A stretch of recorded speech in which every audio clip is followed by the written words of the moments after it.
Fish expert कहते हैं कि तालाब का पानी ही मछली पालन की नींव होता है। अगर बुनियाद कमज़ोर है तो आपका पूरा बिजनेस ख़राब हो सकता है। पानी को सही रखना मछली पालन का एक अहम काम ही नहीं, बल्कि ये किसी कला से कम नहीं है। इसे सीखना और समझना हर मछली पालक के लिए बेहद ही ज़रूरी है। अपने तालाब के पानी को समय समय पर सुधार करते रहना चाहिए, तभी आपकी मछलियों की ग्रोथ अच्छी होगी और उत्पादन ज़्यादा मिलेगा। इससे आपको फ़िश फार्मिंग में फ़ायदा मिलेगा। जब आपका पानी सही होगा तभी आपकी मछलियाँ तेज़ी से ग्रोथ हासिल करेंगी। पानी के साथ साथ तालाब की मिट्टी का भी ख्याल रखना पड़ता है।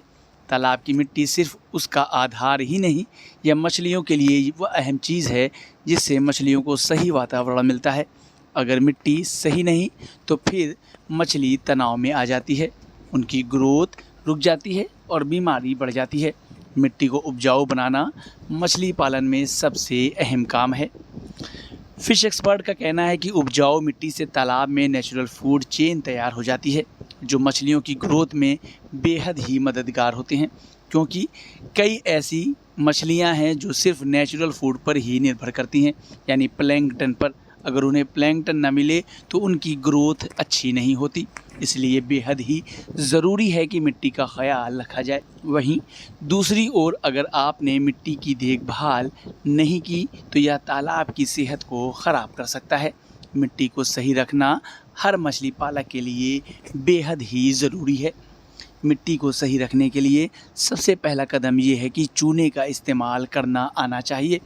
तालाब के अंदर चूना डालने का सही समय और मात्रा डालने की जानकारी होनी ही चाहिए, क्योंकि चूना मिट्टी के पीएच को बैलेंस करता है और मिट्टी को उपजाऊ बनाने में मददगार साबित होता है।